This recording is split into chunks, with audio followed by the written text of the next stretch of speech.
We welcome you back inside American Airlines Arena here in Miami, Florida.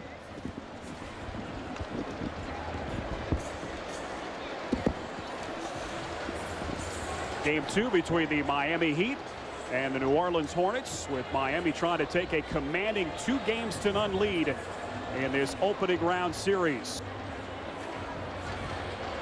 And right now we get the starting lineups from our public address announcer, Mike Biamonte.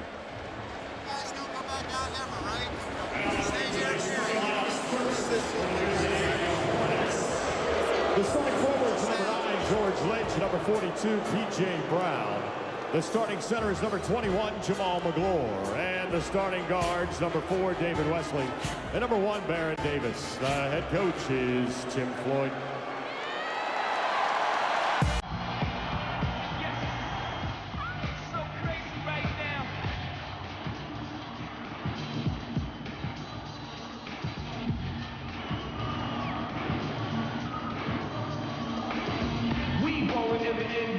Loco, R1G2 in the Miami Heat. Bernie and the team's extreme. Coach stands on the sidelines doing his thing. Dunks in the paint, shooting from long range. On fire, MIA. Man, the Heat's here to play. Oh!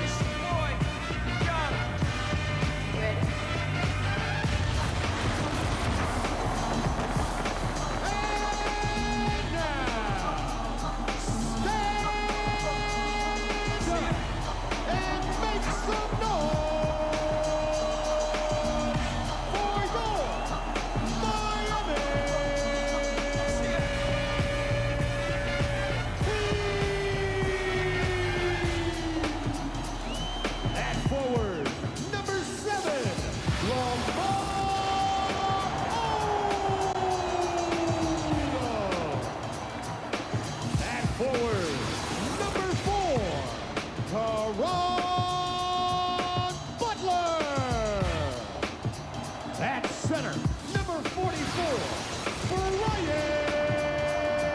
Grant.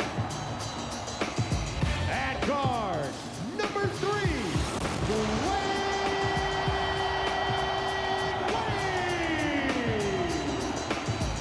At guard, number 6, Eddie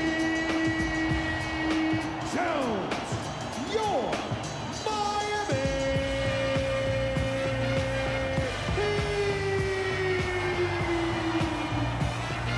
The head coach of the Miami Heat is Van Gundy. And so this Miami Heat team very confident in this building as they have won 13 consecutive games here at American Airlines Arena to look to continue that trend here in Game 2 in a moment. Crowd continues to settle in here inside American Airlines Arena in downtown Miami. High-definition postseason basketball tonight on NBA TV. Spiro Ditas, Steve Snapper Jones, Susie Schuster, our entire NBA TV crew on hand here in sunny South Florida. Another gorgeous day here in southern Florida. Temperatures over 80 degrees, and it certainly will be hot here indoors as this team drew a record crowd here on Sunday for Game 1, better than 20,000. They're expecting similar numbers, Steve, here tonight. Well, the upper deck is open, and that tells you that there's going to be a big crowd in, and there's a lot of noise, a lot of excitement. And, you know, when they say they're back in black, the buzz is in the building, and the fans are behind the Miami Heat, and they're having a flashback to when they used to play the New York Knicks with these New Orleans Hornets. A very similar playoff-type atmosphere here in Miami. A very tightly contested game, certainly in Game 1. Won on a last-second teardrop runner by Dwayne Wade, and the rookie comes up with the steal to get things started as he finishes off the window. Turnovers, and turnovers were a huge story for the Hornets in losing Game 1. They had 20 turnovers. They couldn't get any transition buckets, and the Heat get their first sprint bucket, and they'll be looking to do that all night long. P.J. Brown, maybe one pass too many, trying to find Lynch under the basket. And the Hornets turn it over yet again.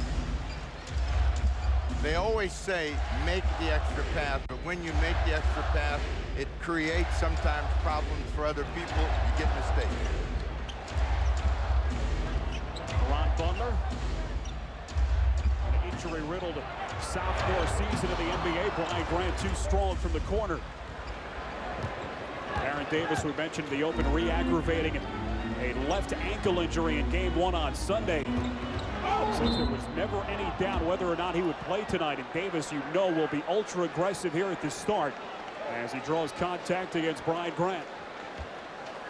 In game 1, Baron Davis did a lot of limping. He was not really aggressive in going to the bucket, and this first play tells you that Baron Davis is going to be Baron Davis. He's going to come at you with everything he's got in his arsenal at the free throw line for the first time tonight. And Steve, he's at a huge disadvantage because it's not like he can take any time off on the defensive end. He has to guard Dwayne Wade in this series. But, you know, when he's playing well and he's playing right, he doesn't mind that challenge. Their big concern is that he gets in foul trouble. If he gets in foul trouble early, that's going to alter their attack dramatically. We got to watch how they switch up to the matchup on Dwayne Wade. Davis struggled at the free throw line this season, just 67%. And it knocks down 1 of 2 here, brings the Hornets to within a point here in the early going. More chance of let's go Heat. Just a tremendous fan atmosphere here in downtown Miami surrounding this team. Eddie Jones, quiet offensively in game 1, trying to find Grant. Turned aside by Brown. Grant sticking with it. And then Davis picks his pocket from behind. Here's Davis, a pull-up 3 over Jones. Follows his own miss. Davis exploding under the basket. He's kind of lost his spot where he was under the basket that time. Jones, gorgeously done stutter step. Out of bounds, Dwayne Wade, and a lot of players get stuck down in that corner. They don't realize they don't have much room, and they step back, and they're out of bounds, so it's a turnover for the Heat. Just under 2 minutes gone by, first quarter. Both teams with a couple of turnovers in the early going. It's obvious, and it almost is understated in the fact that if the New Orleans Hornets get into the same kind of game, which is slow down, and then they reach a stretch of 4 or 5 minutes where they don't score the ball, that's where they're going to get in trouble. First bucket tonight from McGlure, the first-time All-Star, struggled with his shot in game 1. Shot just 5 of 14. Here's Jones's first look on a 3. And a loose ball foul called here against McGlure. He was tangled up with Brian Grant. And McGlure picks up his first. McGlure is a physical player, and he does not want to get cheap fouls early. You know, anytime you play against Brian Grant, it's a punishing effort. They feel that Grant did a terrific job, along with the way that the Heat set up defensively to put the Hornets in trouble. So we'll find out whether that continues to play and McGlure gets himself in foul trouble. Eddie Jones had to collect it along the baseline. Didn't phase him one bit, knocks it down from the corner.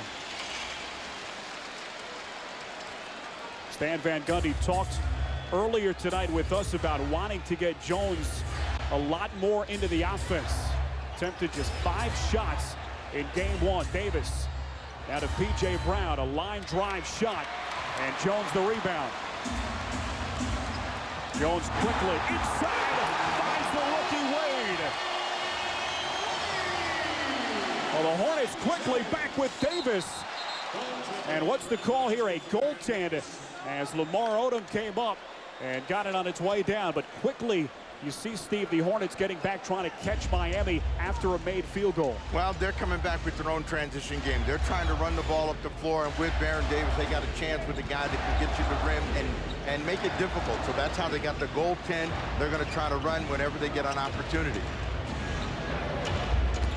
Lamar Odom left open, and he streaks right down the lane. In past years, Miami did not have the versatility at the offensive end, and they were a very predictable team. They tried to draw and kick and shoot threes, and they had long droughts of non-scoring. Baron Davis with another deep miss. P.J. Brown, the offensive rebound. And a whistle here against New Orleans. It's against Brown. P.J. Brown used to play here, so he knows what the buzz is like in this building as he sees all these fans here. But Caron Butler picked his pocket. He reached out and grabbed it. Wade handles for Miami as we approach the 8-minute mark in this first quarter. Game 2 between the Heat and Hornets. Caron Butler, his first shot opportunity in Miami, blazing here at the start. Now 5 of 8 shooting for 62%. Well, what Van Gundy wants is movement from his team. When they had the lead and it was about 9 points, it looked like they were going to blow the Hornets right out of the building. They started standing, they started going one-on-one, and that kind of play, if you don't finish the play, will get you in trouble. That's exactly the kind of tempo Miami wants to play as Odom turns it over, the 3rd Miami miscue. Odom had 7 turnovers in the last ball game, and they want him to cut down on those mistakes, even when he's trying to force the pace. But one thing that running will do, it will give you volume, and you'll get a chance to make up for those mistakes. Well, the Hornets, Steve, have had their opportunities. They've missed a couple of bunnies, and Butler and Miami taking full advantage on the other end, and a timeout called. Well, there was a signal for a timeout, but the Hornets are going to try and play through it now. A 10-2 Miami run, and finally Tim Floyd will get a stoppage.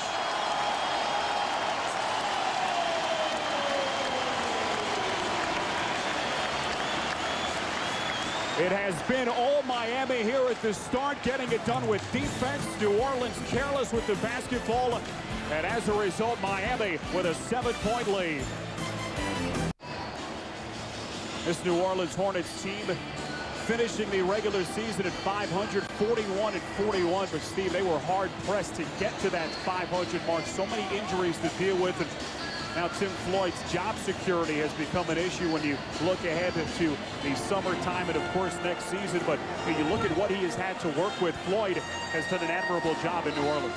You know, again, expectations are always what gets coaches in trouble. And when they started out of the box 17-7 and they were rolling, everybody's saying, what a wonderful job Floyd has done, and then the injury bug set in. And it just depends on what the owners think and believe about what should have been done by Tim Floyd, injuries or no injuries. Jamal Mashburn, their leading scorer, one of their leading scorers the last few seasons, missing 63 games with a knee injury. And of course, yesterday, the big news, some derogatory comments made by Mashburn to the Miami Herald about how he has been misdiagnosed by the Hornets team doctors the last 4 years since he has been with the team. And as a result, Bob Bass, the executive vice president, telling Mashburn they no longer want him around the team this postseason. P.J. Brown, the offensive rebound. They set up Wesley, and he knocks down a much-needed three-pointer. David Wesley is a guy that is very streaky from the perimeter, but they need him to make those deep shots, and he suffered dramatically the wrong way with turf toe, and he couldn't keep his real good shooting form up. They gave him 4 days off. He seemed to, at the end of the season, he seemed to recover his shooting touch. Wesley has become the elder statesman for the Hornets in his 7th season with the team. A blocking foul called here against Baron Davis. That's number 1 on Baron. Get another look. Davis thought he was there. Looked like he beat him to the spot, but sliding still a little bit. The call goes against him. But again, the real story is Baron Davis staying out of foul trouble and forcing Dwayne Wade to make some difficult decisions at the offensive end. Eddie Jones. Is the 6th consecutive shot made by Miami. They started the game 1 of 4. And Eddie Jones here at the start has been into the rhythm. 2 of 3, 4 points for Jones in addition to 2 rebounds. You can see that the Heat are trying to make the Hornets a perimeter team and then run out after every mistake. Dwayne Wade pulling the string on the jumper. A loose ball foul called against Miami. Caron Butler. That is the first on Caron, the second team foul against Miami. Game clock stopped at 5:56 left to play. First quarter here, game 2 between Miami and New Orleans. Hornets trying to even this series at a game apiece. George Lynch off the feed from Baron Davis. And the Hornets cut it to a 4-point deficit.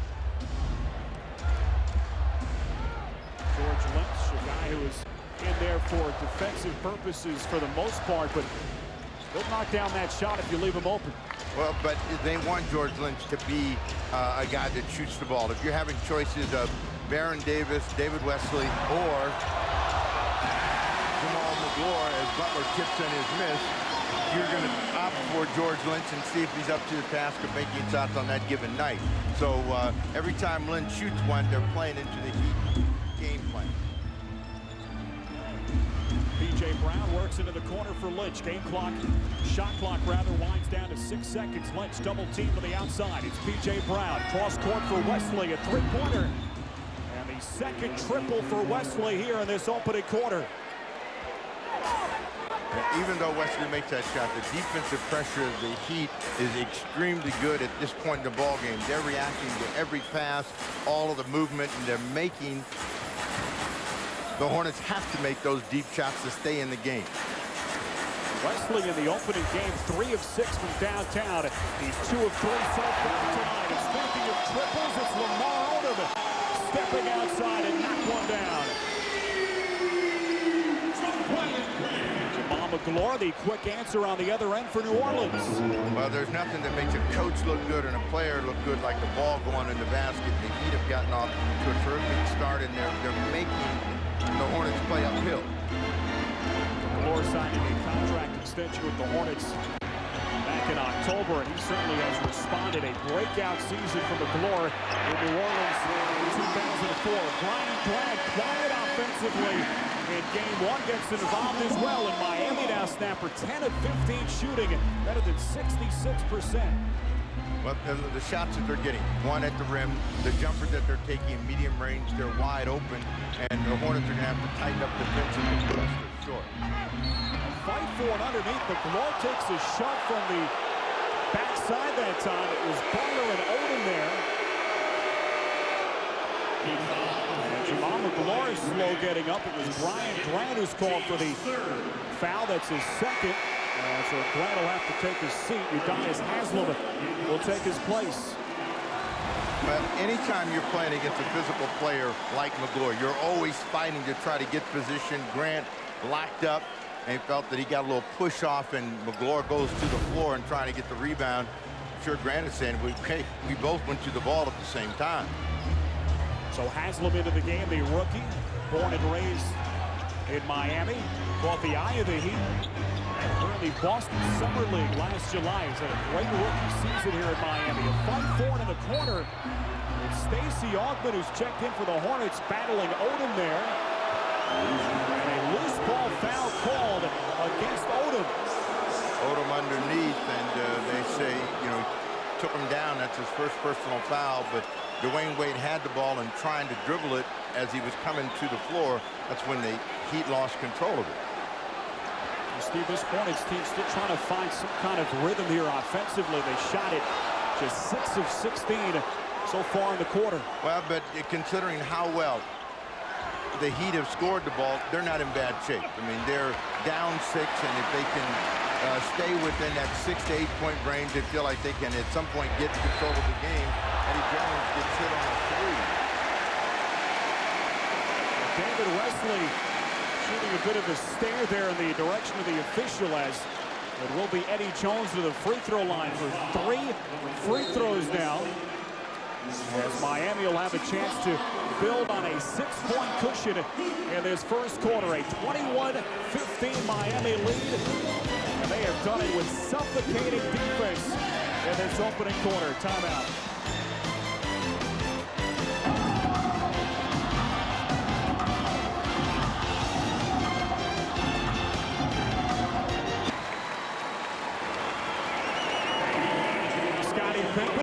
Spectators courtside here in Miami for game 2 between the Hornets. Frustrating year for Scotty back in Chicago, reunited with his former team, the Bulls. Sitting alongside his level, works up a chance to check out some postseason basketball. Well, Pippen knows that the end is near, and that this is a big decision for him, whether he's trying to come back and push that body one more time. In the last couple of seasons, it has been breaking down on him, and you reach a point where you have to recognize that if you can't play at the level that you want, then you're better off sitting in the front row. Miami making their first substitution, or second actually, with Haslam into the game. Ray for Austin has checked in at the point guard position. He joins Haslam, Jones, Caron Butler, and Lamar Odom. The Hornets countering with Wesley out of the timeout. Ogden, Baron Davis, Robert Traylor in, and P.J. Brown. Miami has hit 9 of their last 11 shot opportunities, as Eddie Jones with 3 opportunities now at the free throw line. But the versatility, the ability to score from a lot of different places has made the Miami Heat a very potent basketball team, and they have a lot of young energy, so they're aggressive in trying to shut down and score on the opposition. Biggest lead of the night for Miami at 9 points, as Robert Traylor cuts it to 7 on that nifty little turnaround.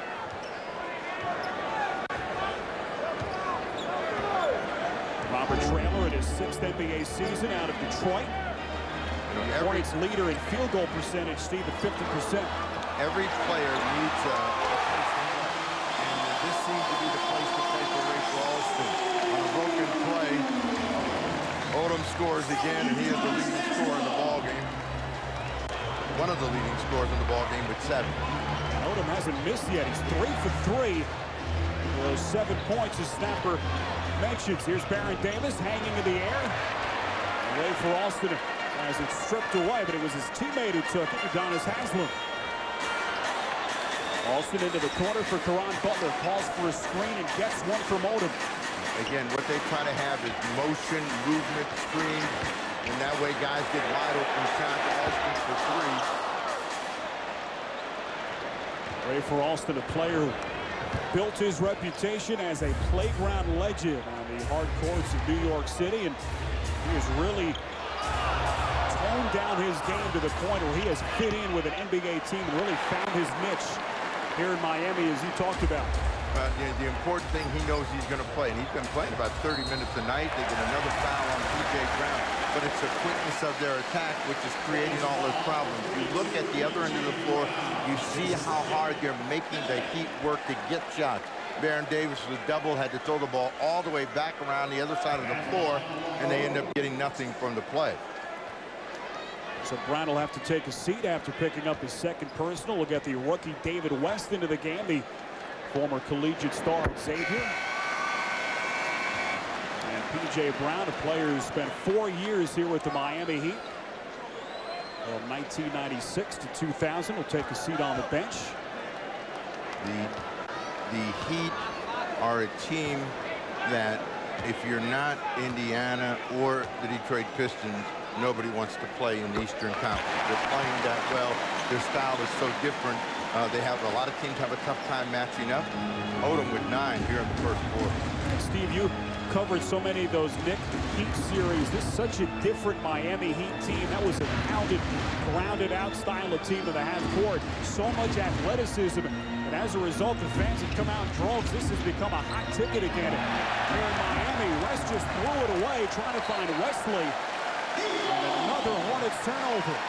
Well, one of the reasons that the Knicks Heat series was so intense, they were so much alike. And, you know, one team would get ahead and they'd have a scoring drought. The other team would come back, and it always came down to the last 2 minutes of the ball game, and that's what made the rivalry what it is. But I think the fans enjoy the way that this Heat team is playing right now. Jones at three-pointer, rims out. And West the rebound. Under a minute to play in this first quarter. The Hornets suddenly in an 11-point hole now. They've gone cold offensively. Traylor spotted, and Eddie Jones on the help defense turns it aside. Well, Austin, his hands dirty, finds Butler, and then Butler caught himself in midair.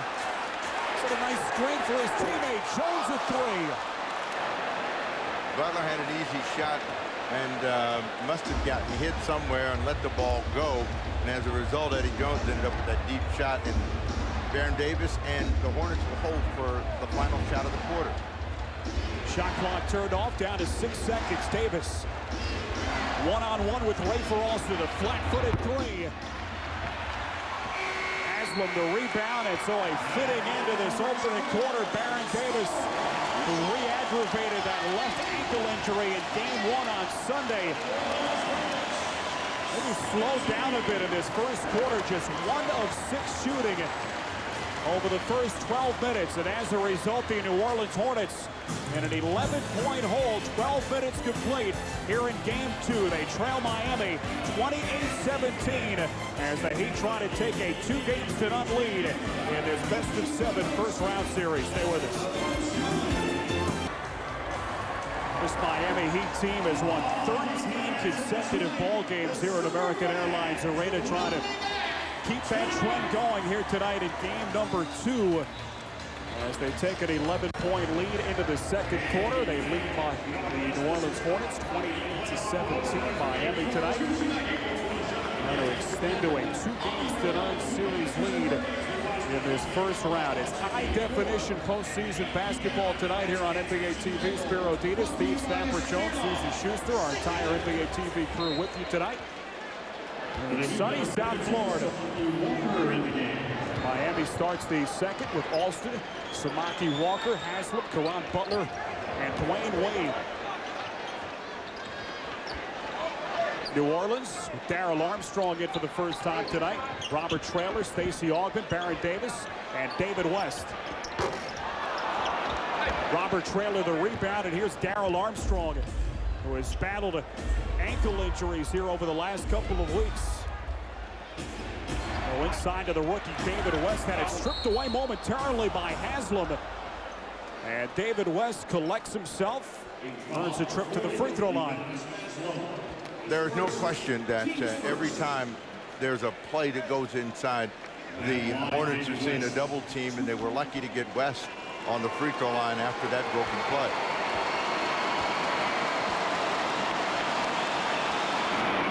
David West, the 3-time Atlantic 10 Conference Player of the Year at Xavier with the Musketeers. Talking to Tim Floyd prior to the start of this game. Floyd and this Hornets coaching staff, Steve, very, very high on what kind of a player David West can become once he gets some more minutes later in his career. You know, the whole story is playing time, and David West has to get playing time. The little bit that he's gotten, he has shown that he can be a player in this league. And the hope is that somehow they'll be able to get him more time and use him in a more flexible way as they have been playing P.J. Brown out in front of him. Mistake. Baron Davis out in front. And Davis able to beat that Miami transition defense. And he brings the Hornets to within 7. That's just the second field goal for Barron. He's 2 of 7 here at the start. Just over a minute gone by, second quarter. Wade, the rookie, pass into the corner, intercepted by Armstrong, who then saves to Stacey Augmon. Here's Armstrong, a flat-footed 3, long, and Alston the rebound. Alston trying to shake Armstrong. Inside to Walker. Augmon very active with his hands defensively, knocks it out, and Miami will retain with 13 to shoot. Walker is in there because they have Tractor Trailer in there along with Jamal McGlure. They want a little bit more size, a little bit more presence, and mistakes. Stan Van Gundy wants to talk about the fact that maybe the passers are a little bit too tight and don't turn it over, so we're going to a timeout.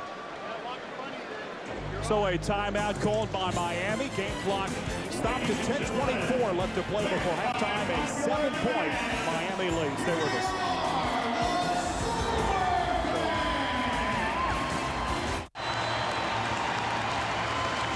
We welcome you back to Miami, American Airlines Arena, as NBA TV tonight proudly presents the 2004 playoffs in high definition. And for those of you with high definition receivers, you are seeing incredible pictures and listening to theater-style surround sound. You can call your cable or satellite provider to find out how you can receive NBA TV in high definition. Out of the timeout, Miami with Alston, Butler, Haslam, Samaki Walker, and Dwayne Wade. Butler inside, gorgeous feed to Haslam, and it's knocked out. The Heat will have a chance at the free throw line. The foul called against Baron Davis. That's number 2 on Baron. And the line, Udonis Haslam. As Haslam now at the free throw line with 10:18 left to play in this second quarter. mentioned the very effective rookie season for Haslam here in Miami. Had a great collegiate career as a Florida Gator, not too far from here. He's really found a comfort level here under Stan Van Gundy, a player who knows his role, gets some good minutes off the bench, and once he gets his opportunity, has made things happen for Miami. Well, one of the things that's evident in coaching style, Van Gundy sits down, Pat Riley stood the entire time, and that may have a different impact on the way that these guys respond. As the Miami Heat are a very young team, and Van Gundy has showed the kind of patience that to let them develop into better players. Davis takes another hit from Dwayne Wade.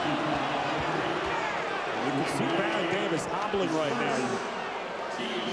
No doubt that he is really bothered by that left ankle injury that he re-aggravated in the early moments of Game 1 on Sunday, and Davis really laboring right now. The Hornets with Davis, Armstrong, David West, Jamal McLaurin, and Stacey Augmon. Well, the difference in the two teams is that one is more of a half-court team that really has to execute, and the Heat have taken that away from the Hornets, and now it's up to Baron Davis trying to make plays for the other players. They find Armstrong along the perimeter, and Darrell Armstrong struggling with his shot. He's missed his first 2 opportunities. Well, they have street three-point shooters, and when they're making shots, they're very tough to beat. But what they do is they just hustle, they scramble. Armstrong is noted for his ability to shoot in catches and steal the ball, and that seems to ignite the team, and that's what they play for with Armstrong out on the floor. You see the Hornets sticking around right now because Miami has also gone cold offensively. The Heat have missed 5 straight shot attempts. Baron Davis is not 100%, but even at less than that, he's still a very dangerous player, and he gets fouled on the way to the rim. The important thing for the Heat right now is to cut down on their turnovers. They're penetrating, they're trying to make passes in places where there is no room, and that's where they're making mistakes, and that's allowing the Hornets to stick around. And if you allow a team to stick around, eventually they'll look up at that scoreboard and they'll think, you know, we can win this game, because they were having a tough time finding places and ways to put the ball in the bucket. Baron Davis cuts into that Hornets deficit now at 7 points, 30-23. Sold-out crowd here at American Airlines Arena, better than 20,000 tonight for Game 2 between the Heat and Hornets. Armstrong able to save it along the baseline. Stan Van Gundy is beside himself on the Heat bench. There is Davis again able to draw contact, and a technical foul called against Udonis Haslem.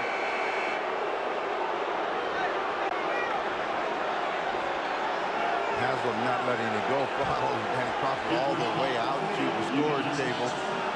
But, you know, as I said with Darrell Armstrong, what does he do? He hustles, and on that play he got back and was able to kick it back out, then turn Baron Davis loose. They get a foul. Now they have to make a couple of free throws coming for Davis, a technical for Armstrong, and they're back in the ball game. So it's a 6-point game with a chance to make it a 4-point game, because the Heat have started making mistakes, standing around, trying to force it, be a little bit too cute. And it may have started with the substitution of Samaki Walker. Walker has not been playing that much, not used to handling the passes, and they gave him a couple of attempts. Those turned into turnovers, so they come back out on the floor with Wade, Alston, Eddie Jones, Lamar Odom, and Brian Grant back out on the floor. Well, last night, Joey Crawford, the member of that veteran officiating crew we had at Conseco Fieldhouse, he is an official you don't want to antagonize, and certainly Danny Crawford, a veteran official who is going to enforce the rule book.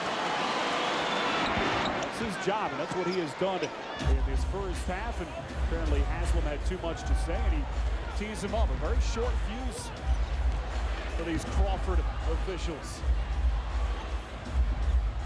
Here's Lamar Odom, now to Brian Grant. Steps in, and Brian Grant able to stretch out that Hornets defense. 6-point game, but again, you look at the number of points that the Heat had been able to throw up in the first quarter. They had 28 points, and so they were rolling pretty good. Get an offensive foul against Stacey Augmon. To this point in the ball game, they've only scored 4. So they've cooled off dramatically in almost 4 minutes of play and only produced 4 points. And Steve, we talked about the physical nature of this series and of the head-to-head matchup between these two teams. You can see guys fighting and vying for position on both ends of the floor. As Augman that time is called for the offensive foul. Well, the way that you avoid that is what they did early. Move the ball, move themselves quickly. And if you move yourself quickly, they can't get into you. You're going to get open shot. Right for Alston with a miss. And Alston now off the bench for Miami. Has missed his first 2 looks. Alston very effective in game 1. 13 points in 20 minutes of game action. Armstrong, top of the arc for David West. A wide open look from the foul line. That's a shot that the rookie's going to have to knock down. There's Lamar Odom. He's been quiet so far. Strong arms at 3. Jamal McGlory the rebound. Again, with the lack of movement, 1 pass and a shot, and the Heat are not making those deep shots right now. The Hornets are able to stay close, get back in the ball game, down 6. Here's West. He's going for step, shuffled his feet before he put it on the floor. And David West learning as he goes. This is just his 2nd career postseason game tonight. The guy that they like to get involved is McGlory. They have to find a way to get him the ball in the low post and get some inside scoring and make the defense react to his presence, and he's not even getting a touch. Eddie Jones off the screen. Odom into the corner for Alston. A little deceptive move along the baseline. Grant had a hand on it, a fight for it, and Odom tracks it down. Into the corner. Alston hesitating against McGlory. Well, they had a mismatch, and if Alston was going to show some of his quickness, he should have gone right by McGlory. Now they're working against the shot clock. Illegal D. A defensive 3-second call against New Orleans. P.J. Brown checks back in, replacing West.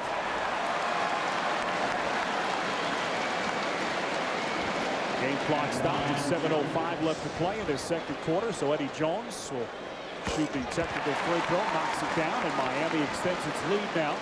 You know, just when I was raving about the new Miami Heat, they showed some of the old Miami Heat tendencies by struggling to score the ball. They were scoring so easily in that first quarter of play, and now they're struggling to get anything. 5 points so far in 5 minutes of play.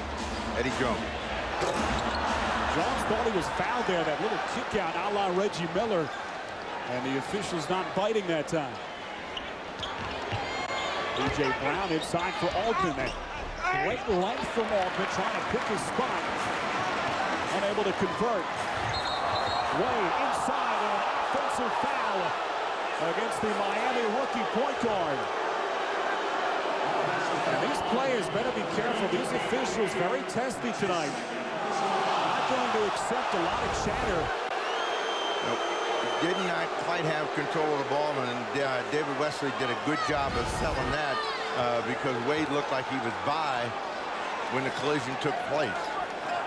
And Miami, Steve, in this quarter, just 1 of 7 shooting the basketball. Give credit to that Hornets defense. New Orleans on the other end with P.J. Brown. And Brian Grant the rebound. Odom, 15 move to free himself in the transition. Brown the block. Away for Alston in the right place at the right time. Well, you know, if you keep running, good things can happen for you, and that's all Alston did. He just kept running. Wesley missed that deep. And knocked around. Armstrong tracks it down in the corner. Launches a flat-footed 3. And Wade the rebound at 2-on-2. Here's Alston at 3-pointer. Ill-advised shot that time, but fortunately for Ray, for his teammate Grant, corrals the rebound. That's the way they play. They play quick. Austin is making huge threes. He is still on a consecutive streak that is a franchise record, so they're going to give him the green light. Jamal McGlory shooting a look in the direction of the official, Tom Washington. Felt that he was fouled on the loose ball situation, and we will get another timeout. 5:27 left to play before halftime. A very physical game. Certainly what we expected here between the Hornets and the Miami Heat in game number 2 of this first round best of 7 Eastern Conference Series in Miami. Timeout. Gary Apple back at our NBA TV studios. Pistons and the Bucks game 2 at the Palace of Auburn Hills, and Ben Wallace taking the feed and emphatically throwing it down. Detroit led by 1 at that point, and right now they are in the third quarter of that game as we watch the Bucks play very well. They have come out on fire. The tough jump hook. Right now it is 67-57. Milwaukee has the lead now 67-60. Back to Miami. Look inside the Hornets team huddle here at game 2. 5:27 left to play before halftime. This New Orleans Hornets team banged up, all kinds of injury problems. We mentioned the ankle injuries to Baron Davis and Johnny Armstrong. Both players re-aggravating their injuries on Sunday here in game 1. And we've watched Baron Davis really labor through that injury in this first half. Darrell Armstrong's minutes have been limited. Tim Floyd is trying to work with a mash unit out here, trying to get through here in game number 2. It's been an arduous task so far.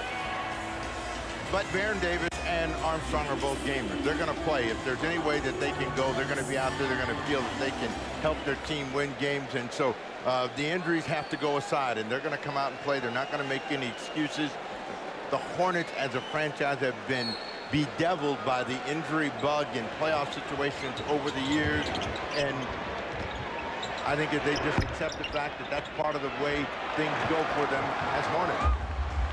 Here's Lamar Odom. Look at a forward get out in the open floor, igniting the transition game that time. That's the versatility you get with Odom. And that one knocked out with 19 to shoot for Miami.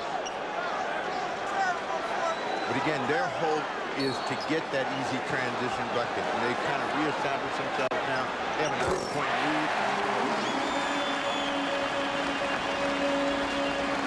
As Grant drops that one in. So Grant with 4 here in the quarter, 6 in the ball game, giving them a little cushion again with 5 minutes to go. Steve, the Heat now on a 7-0 run. This is the guy that they got to get into the ball game. He's had a real tough time getting any quality opportunities. Throws up and down. And a great extra feed that time from P.J. Brown, recognizing McGlory along the baseline. And Jamal McGlory with his 3rd bucket. He's 3 of 6, 6 points. Here's Ray for Austin, gets an Odom screen along the wing. Now to Dwayne Wade, has been quiet here as a scorer. And the rookie with a heading play, getting Augment up in the air. The veteran for the Hornets, and will be Wade to the free throw line. It's the second on Stacey Augment. What's impressive about Wade is his facial expression never changes. He's a pretty stoic guy, and he believes in himself and his offensive ability. He's kept a lot of pressure on the opponent all season long, and is doing it here in the playoffs. So I was not surprised when they called his number for game 1 to try to finish the game, and he did it then. And they expect that he feels that he should be in that situation every time to close. And talk about the fact that Wade has been grounded.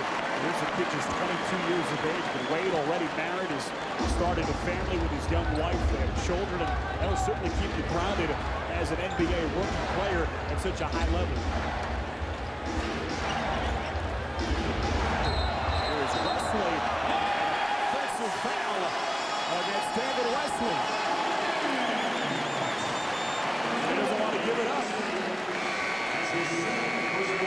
Second on Wesley. And he has been frustrated here at the start. Wade out, Ron Butler back in, and you can see that Dan Van Gundy is trying to keep his players fresh, trying to keep them mobile and moving out there on the floor. When they got in trouble in game 1, it was because it became a stagnant team going one-on-one. And, you know, when you hold the ball too long, just like Odom did there, bad things are going to happen to you. Davis, a transition three-pointer, and the Hornets team just can't find one. 9 of 35 on the Hornets. 25% so far tonight. As much as they rely on it, Grant left it short. Second attempt by Butler falls off, and here's Wesley now. You know, they have to remember that in a ball game, you're going to end up making more 2-point field goals and 3-point field goals and get to the rim. Baron Davis had a chance to get to the rim on that last possession and went for the home run. P.J. Brown left open. Left free throw line extended. Odom tried to close out, but it was too late. First shoot of the ball game for P.J. Brown, and if you give Brown that shot right there, that's a huge weapon. He can start making that shot that makes the defense react totally in a different way. Some ugly shooting numbers up and down the Hornets roster tonight. Brown is 1 of 6. Here is Butler hanging in the air across the lane. Butler makes a lot out of a little. There was very little space for him to work in. He got right down on the baseline and was able to work his way back in. And Stacey Augman's supposed to be a defender and did not take that away. Augman gets slapped in the face by Butler. So Butler called for the foul. That'll be number 2 on him. After he was able to extend his Miami lead back to double digits at 11 points. It's 41-30 Miami. Trying to take a commanding 2-game-to-none series lead.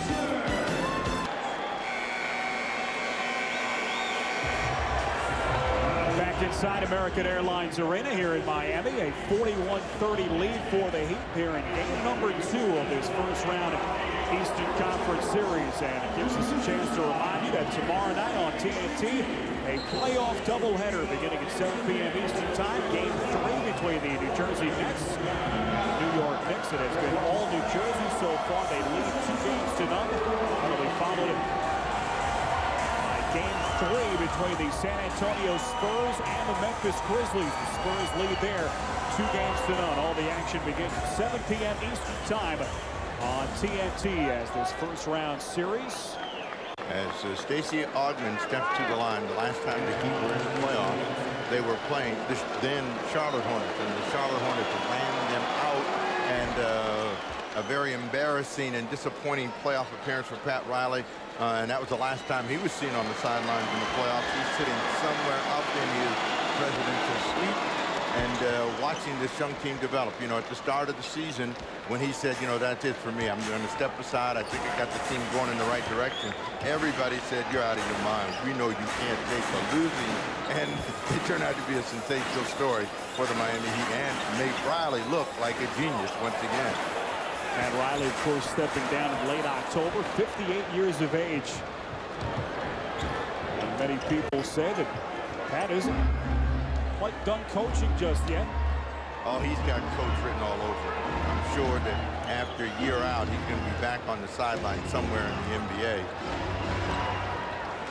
Davis, over-the-shoulder pass, finds P.J. Brown, and Brown has knocked down his last 2 shot attempts. What you don't want to do is give P.J. Brown a catch-and-shoot, wide-open situation, because then he becomes more confident, more aggressive at the offensive end. If he's going to beat you, make him have to put the ball on the floor in order to get that shot. Both teams shooting below 25% in this second quarter. Grant way short, and Odom the offensive rebound. Here's Eddie Jones, a wide-open look at a 3. Jones just has been off over the first game and a half of this series. Well, Eddie Jones got off to a pretty quick start, and since that time has struggled offensively. But again, it has to do with the kind of shot that they're getting. A rare 5-second violation. Call Stacey Augman backing in, but not going anywhere, and didn't give up the basketball. So it's a turnover and goes back to the Heat. Miami with possession, leading this game 41-34 as we approach the final minute before halftime here in downtown Miami. When the Heat have taken care of the ball, they've gotten quality shots, they've been able to build on the lead. When they've gotten a little bit too cute, it's cost them. Odom, his first shoot of the second quarter, 11 points in the ball game. And so Odom, the first player on either side in double figures tonight. Davis into the corner for Steve Smith. Off the bench, Tim Floyd looking for points some kind of way. And a longtime veteran Smith too strong with it. Well, Smith can still stick it, and they need an outside threat. So Tim Floyd said, well, I'm concerned about the defensive end. It doesn't matter if you're down and you can't score the ball.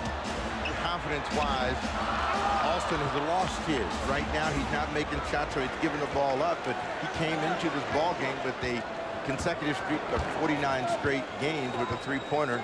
Not able to get it done so far here in the first half. Steve, about a 3-second differential between shot and game clock. Shot clock down to 7 right now. If you're the Heat, you have to be pleased that you have the advantage and have been controlling the game. Austin turning aside Baron Davis. Shot clock violation. Well, the players just stopped there, thought that the whistle had been blown. And Baron Davis just slams it against the backboard in frustration. All kinds of confusion over the final few seconds here. And that's it. The first half expires in bizarre fashion here in Miami. And the New Orleans Hornets, fortunate, Steve, as you talk about, still in this basketball game, trailing Miami 43-34, as they just continue to struggle shooting the basketball well below 30% over the first 2 quarters.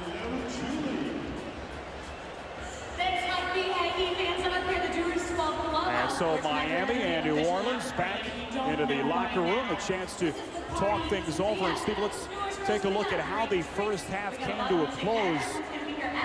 A lot of confusion as to whether or not it was a 24-second shot clock violation. Actually, right now, we're going to send it over to Susie Schuster, standing by with Eddie Jones. All right, thank you very much, Spiro. Eddie, it's been a strange second quarter. You guys came out so strong in the first half. What changed? Well, I just think we started, not moving the ball, just turning the ball over. We just turning the ball over, let them get back in the game. If we can cut down on our turnovers and just get a shot each time, I think we'll be all right. What's the strategy for the second half? Are you noticing perhaps that Baron Davis is a little bit off of that ankle? Well, I haven't really noticed it. He's still getting to the rim and making things happen. But I just think the difference, we have to come out and just play harder defense right now. All right, Eddie, thanks very much. Spiro, let's go right back to you. Susie, thank you very much. Eddie Jones, over the first 2 quarters, 2 of 8 and 0 of 5 from three-point distance. He finished that first half with 8 points. 1 half complete. Game 2 between Miami and New Orleans. Heat lead the Hornets 43-34. Right now, back to our NBA TV studios.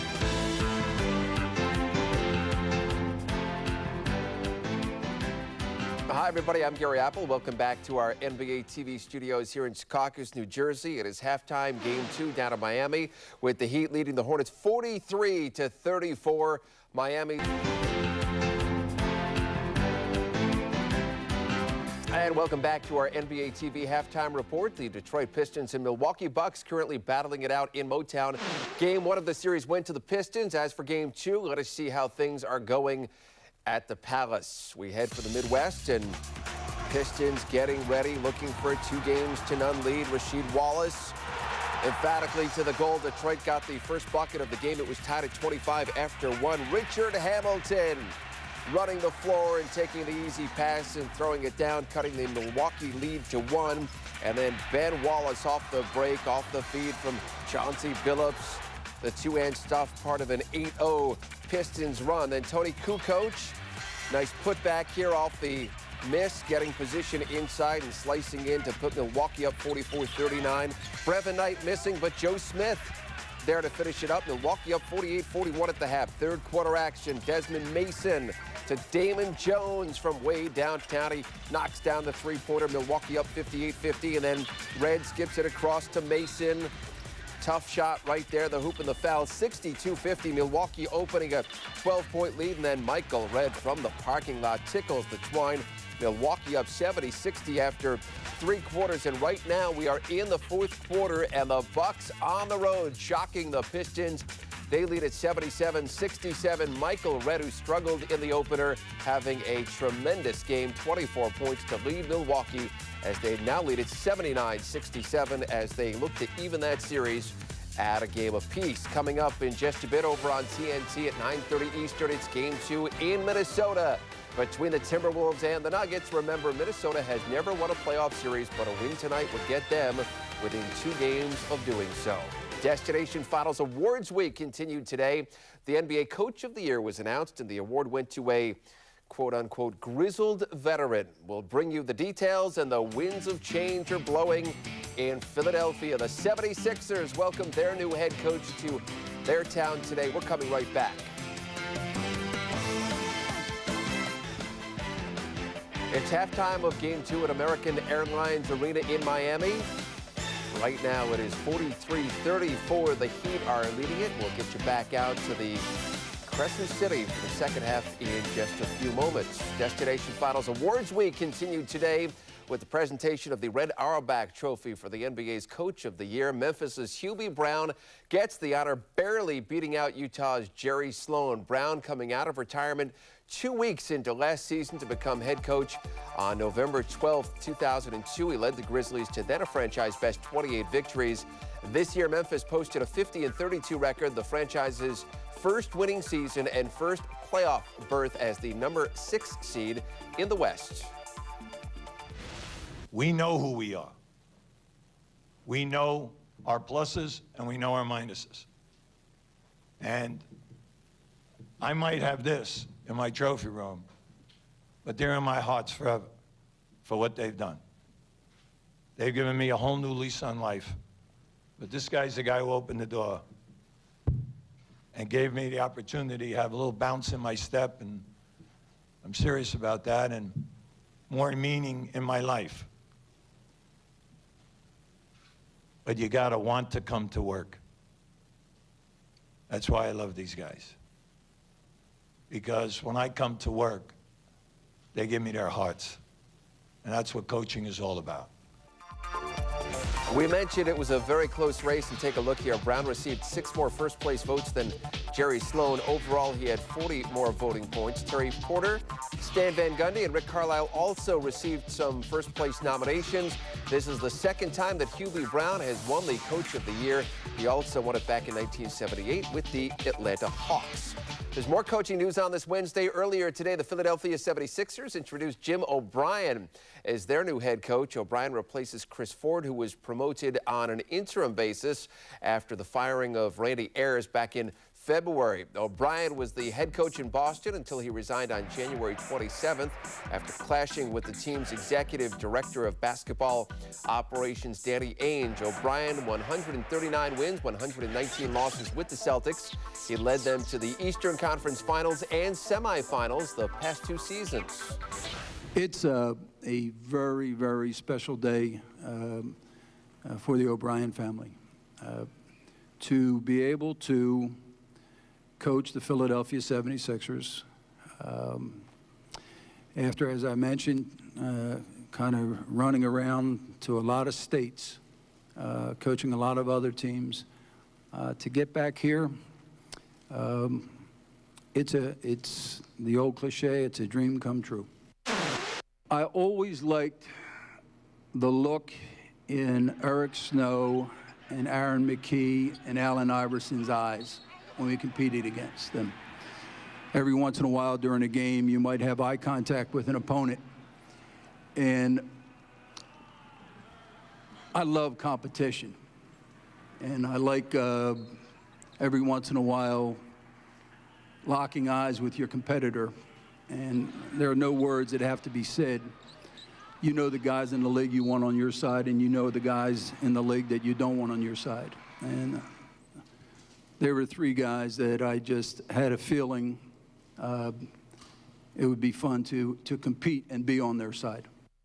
And so a big day for Jim O'Brien. He's a Philly guy, played his college basketball at St. Joe's, and now he is the new coach of the Philadelphia 76ers. On the other side of this commercial break, we'll get you back out to Miami for the second half of Game 2 between the Heat and the Hornets. We're back in a moment.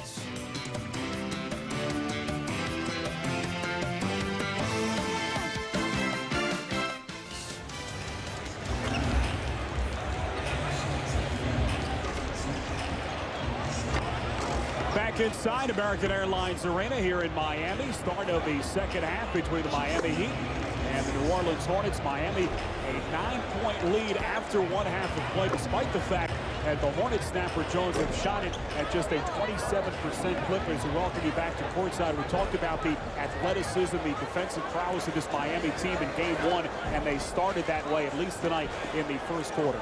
They had a terrific opening stanza, and one of the reasons was their defensive energy, which turned some mistakes by the New Orleans Hornets into easy buckets, and this is a team that when they can get in transition, they can be devastating, and they proved that to the Hornets once again early in the ball game. And you look at where they're getting their shots from, all at point-blank range, and when you're that close to the rim, bad things happen for the opposition.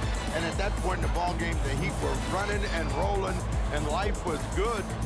And then they hit a lull in the second quarter, which allowed Baron Davis and David Wesley to get into the ball game. Wesley has made the only three-point shot for them, but a couple of mistakes, and you know, you say Baron Davis is a little bit hobbled, but he looked real quick and running for that easy hoop, and that's the difference in the ball game. When they can find guys open, they can make shots, so they've got to work harder to get the ball movement, the player movement, in order to win a basketball game, and that's what they're going to have to do in the next 24 minutes. Baron Davis struggling with his shot despite the fact that he was hobbling and tried to fight through that as we saw him work there in the transition. But you know, a lot of people felt like Stafford, this Hornets team with a Jamal McGlory, first-time All-Star, had the advantage inside. But again, Miami leading in points in the paint, 18-8 here at halftime. Well, they do have the advantage inside if they can get him the ball. His big problem is somebody, please, let me have it. They've done a good job of fronting, taking opportunities away from him, so they got to find a way to get the ball so that if you're going to reduce a team that runs to get points in the paint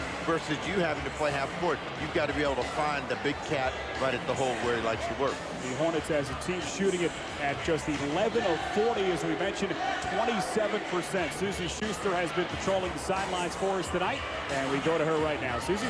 Well, Spiro, I spoke to the Heat coach, Stan Van Gundy. He said even though his team slowed down a bit in the second quarter, he's not disappointed by that. He just wants the team to bring back their energy and also be a lot more aggressive on the boards. He says we're being killed on the boards, and that's one thing we're going to look for in the second half. You know, as for the Hornets, Daryl Armstrong told me that his ankle feels fine, and the same for Baron Davis, but Baron was a little bit slow getting back on the court, so we'll keep an eye on that as well. Susie, thank you. Baron Davis, 21 minutes in that first half, shot just 2 for 9. He was 0 of 4, Steve, from three-point distance. Did get some opportunities at the free throw line, 5 of 6 at the strike. 24 minutes complete in this game, but you kind of get the feeling that McGlory is going to have to make his presence felt. But as you point out, as a big man, you need the basketball in your hands, so it'll be interesting to see what kind of adjustments Tim Floyd has made at the break. And we can tell you right at the start, he's going to start this third quarter with Steve Smith. Well, again, Smith is a guy that can make shots, and that opens up things for McGlory inside. So they need somebody out on the floor that can drop some shots down. So Smith will go at the forward position. If you look at the lineup, it's Wesley and Baron Davis in the backcourt. Smith, Brown, and McGlory up front versus the Miami Heat, Wade, Odom, Jones, Grant, and Caron Butler. Eddie Jones controls for Miami to start this third quarter. Inside for Odom, and he's turned aside by P.J. Brown. One thing you can't do in the NBA is a layout and think that you're going to be able to finish a play. You've got to be able to elevate and go up in the air. And Odom that time just stretched out, and P.J. Brown sent it back. Here's David Wesley struggling in the first half. And a similar start for Wesley here in the third quarter. Wade inside for Butler. Well, shot selection is everything, and when you're not shooting the ball well, your confidence is down. You flatten out in terms of when you're going to shoot the ball, your rhythm is off, and that's what's happened with the New Orleans Hornets. So these guys need to move the ball. They need to get quality shots instead of thinking that they're going to get back in the ball game by shooting quick, deep threes. Baron Davis finding P.J. Brown, able to find a spot with that Miami defense. Odom another rebound. 5 rebounds for Odom so far. Brian Grant thought about it. Eddie Jones is over there begging, please let me have it. He was wide open, and Odom ends up taking a 3. So both teams settling for deep shots when they can get better shots, and we'll see how the coaching staffs of both teams approach the mindset and changing. Steve, we have seen some ugly shooting here tonight, as Miami has dipped now to 37%. The Hornets have been under 30% the entire game so far. Well, you can get away with it when your opponent is in the 20s and you're in the 30s. That means you're probably still going to hold the lead. And if you're the Hornets, you got to get the ball back in the hands of McGlory. They tried it the last time, picked up the personal foul, but they got to consciously make sure that they move the defense around and they're able to find McGlory, who likes to stay in the paint. This Hornets team last season in the playoffs, eliminated by the 76ers in the first round in 6 games. And that, of course, led to the termination of Paul Silas, and of course moved on to the Cleveland Cavaliers. The Hornets a year ago 47-35. And this year, year 1 of Tim Floyd, well, that's 41-41. You think about it, but that's an unusual firing, just as Rick Carlisle's firing at Detroit was when he was a guy that won 50 games 2 seasons in a row. So the reason that coaches lose their jobs are much different now than they were in the past. Wade finds Brian Grant. Close out from Steve Smith, but he got there too late. And Brian Grant, who was very quiet in game 1, tonight has really looked for his shot, and the Hornets have just kind of left him open tonight. Grant scored just 2 points on Sunday. Well, they have enough weapons out there where you can pick your poison. Smith, that one won't stay for him, but I mean, they've got guys that can score inside and out, and Grant is not the #1 option. Odom throws it away. No, they give it back to the Heat as Eddie Jones slipped out of bounds and the ball was tipped. Scottie Pippen getting a feel for the basketball there in his courtside seat. Pippen only wished he were playing. You know, I mean, you know, well, Scottie looks good. He looks terrific. You know, the problem is that body just can't stand more than 2 games in a row before it's telling him, you know, it's time for us to go. Eddie Jones pick up a foul against McGlory. Well, you just look at the body language, Steve, of Jamal McGlory tonight. He has been a very frustrated player, and that time he just kind of takes it out on Eddie Jones there. Well, there are no easy trips to the bucket at any time when you're playing the Hornets. They're a physical, punishing defensive team, and if you get by, they're going to lay some wood on you, so the next time you might think about making that trip down the lane. Eddie Jones, a perfect 5 of 5 at the free throw line tonight. Jones on the season, one of the top free throw shooters in the NBA, 83%. Jones, the leading scorer for this Miami Heat team the last 4 seasons. This is a 13-point lead, and every time the Heat have been in this position, and this goes back to game 1, they've made enough mistakes to allow the Hornets to get back in it, and they're trying to now get the big cat back into the ball game as he backs down against Grant. McGlory now 3 of 8 shooting tonight. Here is Eddie Jones. He doesn't have numbers. Eddie Jones didn't care. He knocks down the turnaround. And Miami with its largest lead of the night at 15 points. They don't need numbers. They got Eddie Jones. Eddie Jones is a magician in the open court. Makes his way, and he's got 4 quick points here in the quarter. And the Hornets, Steve, big time looking for their first field goal of the 3rd. They're 0 of 6. But again, look at the types of shots that they're taking and how difficult those shots are to come by. And I mean, Baron Davis is too good a player to just settle for the 3, so he has got to start finding ways to get 2. Well, the Hornets have to be careful in a precarious situation with nothing working offensively. Now Miami starting to distance itself from the scoreboard. A timeout called by New Orleans. An 8-0 Miami run. And the floodgates have opened here in game 2. Timeout. We welcome you back live inside American Airlines Arena in Miami as NBA TV proudly presents the 2004 playoffs in high definition. And for those of you with high definition receivers, you are seeing incredible pictures tonight and listening to theater-style surround sound. You can call your cable or satellite provider to find out how you can receive NBA TV in high definition. Well, Steve, I'm assuming you have an HD television set back home in Portland. It's the best way to watch an NBA basketball game, and you know, it brings you right into your living room, and this place is buzzing with excitement. And again, when you talk about the Heat generating excitement back in Miami, you only have to know that when they open the 3rd deck, they're expecting a full house. Pat Riley talked about how he felt that this team was well on its way upon his resignation back in late October. And Pat Riley, a very proud team president here in Miami, looking on tonight. Inside, as the Hornets finally able to find Jamal McGlory. Steve Smith. You're right, it was Steve Smith, but finally the Hornets able to find someone there along the baseline.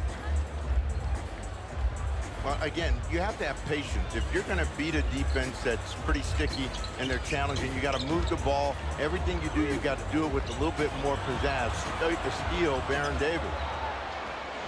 Davis now on the open floor. New Orleans trying to hang around right now, trailing by 15 points. Smith started the third quarter to set a fire for this Hornets team offensively. That time aggressive was Smith, but he's called for a foul. Well, Smith can score, and that's what they need from Steve Smith. And Smith was trying to be aggressive, came over the top on the rebound to pick up the personal, but you're down 51-36.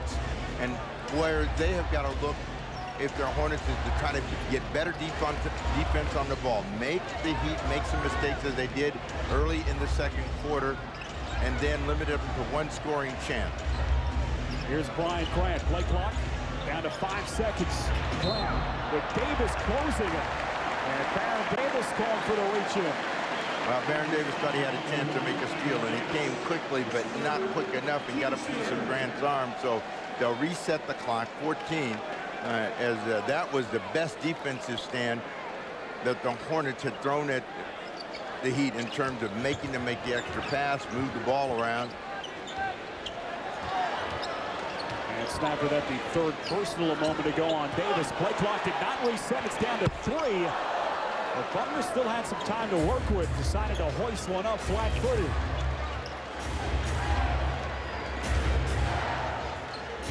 See if Baron Davis begins to try to start looking at, taking the ball to the rim. He is not making anything outside. Wade.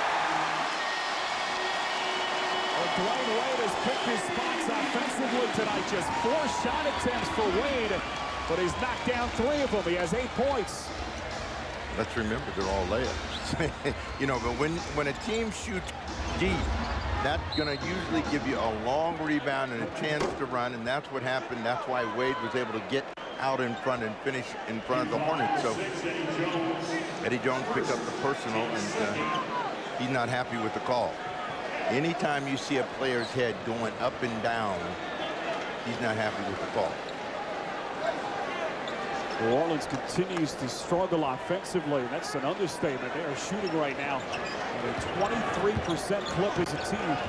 Baron Davis, the man who has it, just 2 of 11 tonight. This has not been the Baron Davis we have been accustomed to seeing, really hampered by that left ankle injury. P.J. Brown did not get it off in time. A shot clock violation. Brown was trying, but he didn't hit the rim. He knew what the shot clock situation was. He floated it up there, but it was wide. But they're playing against a very stingy, sticky defense. This was a good play. Now, if you're P.J. Brown, you should have taken that shot. Now it's too late, and that ball hits the glass. More chance of let's go Heat, better than 20,000 here in Miami. Grant has had a hot hand tonight. A rare miss from Grant. He's now 5 of 10 shooting. Grant has got 10 points, 4 here at the top of the third quarter of play, so he was feeling it. Miami in the regular season 29-12 here at American Airlines Arena as a foul called against Eddie Jones. That's his second and the third team foul against Miami. The Heat has won 13 consecutive ball games in their home building. The Heat won a whole serve. That's the most important thing about this game. They have 2 tough games coming up when they go to New Orleans, and they want to make sure that they're on top, and the Hornets are feeling the pressure of Game 3 in a must-win situation, or it's going to be a short series. Brown out, Smith out, Augman and Armstrong back in as Tim Floyd continues to shuffle his players, trying to find a combo that's going to be consistent at both ends of the floor. Armstrong goes down, just jams his feet into the floor.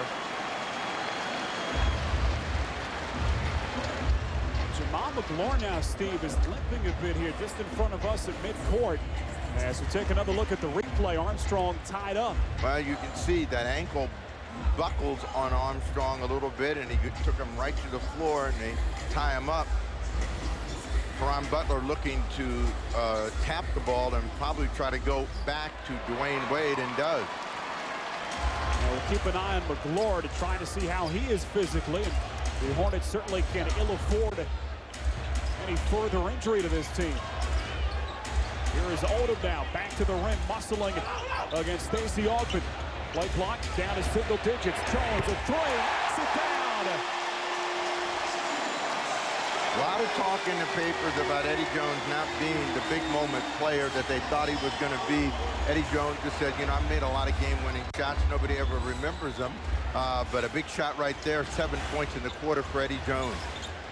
Eddie Jones, third in the NBA this season in three-pointers made as Stacey Augmon is bumped and fouled. He'll step to the free throw line with 5:12 left to play in this third quarter. Again, Eddie Jones wide open and the defense running, but they're too late. And Eddie Jones picking up his point total. He now has 15 in the ball game. You look at every shot that the Hornets are taking. They're being challenged. They're being pushed. They're being bumped in some way. Augmon got fouled, but that was a tough effort as he goes to the line for the first time here in the second half. And Steve, you talk about the play of Eddie Jones in his career in postseason competition, but he is playing a major role in this series as a defensive player as well. He's done a great job of limiting David Wesley. As we get a whistle here. Lane violation, so Augmon will get one more free throw. Grant came in too early. So another opportunity for Augmon now at the free throw line. Odom was called for that initial foul. It was his second personal. You know, it's a family trait the way that the Van Gundys talk to the officials. They can get up real close and personal, and then they like to have that conversation, and it just are ongoing and running. But, you know, they're saying, I'm not getting a fair shake here. That passive hands in the pocket you know, approach. The southpaw Augmon knocks down the second free throw after getting another chance. And he brings the Hornets now to within 56-38 as we approach the 5-minute mark left in this third quarter. Eddie Jones turns and faces on Wesley. Now it's Wade spinning baseline over Darrell Armstrong.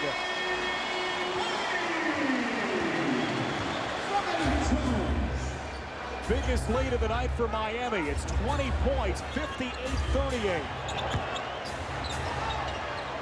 Here is Wesley. Look at the quality shot that one team is getting versus the other. You know, Armstrong and the Hornets are playing outside the line, and that makes it tough. McGlure trying to hoist that one up, couldn't get it done. Here is Wade now in transition, a 3-on-2. Wade somehow able to get the pass from Caron Butler. The Hornets need a timeout. They need more than a timeout. They need help. They need a cavalry to come and rescue them. Right now, they are being scorched by the heat. The Hornets from three-point distance tonight, just 3 of 14. That's what they need more of. They need more inside scoring chances. They got to start rolling up to the two-point field goals in order to stay close and in the contest. And their objective now over the next 3:45 is to make this a 12-point ball game, 10 to 12-point ball game, and get the Heat out of that high percentage area. Armstrong said, didn't you see him knock me down first? Wade gets the call right in front of Tim Floyd. Now you watch the Miami Heat, and Wade comes in, couldn't handle it, but it comes right back to him. What he can do is finish, and he does. So he has gotten 6 quick points here. Give him a total of 12 in the ball game. Wade, one of 4 Miami players tonight in double digits. Van Gundy said when they're playing the best basketball, they have 5 or 6 players in double digits. Caron Butler gets his first 2 of the second half. He's got 10. And Butler, the 5th Miami player in double digit scoring tonight. He has 10. Here is Davis around a McGlure screen. Armstrong. Now, as much as you hear teams talk about defense wins championships, but if you don't have offense to go with your defense, then defense is very flat, and eventually you look at the scoreboard, you're down 22. The Hornets are a good defensive team, but they can't get anything going at the offensive end, and that psychologically takes the starts out of that hustle area of defense.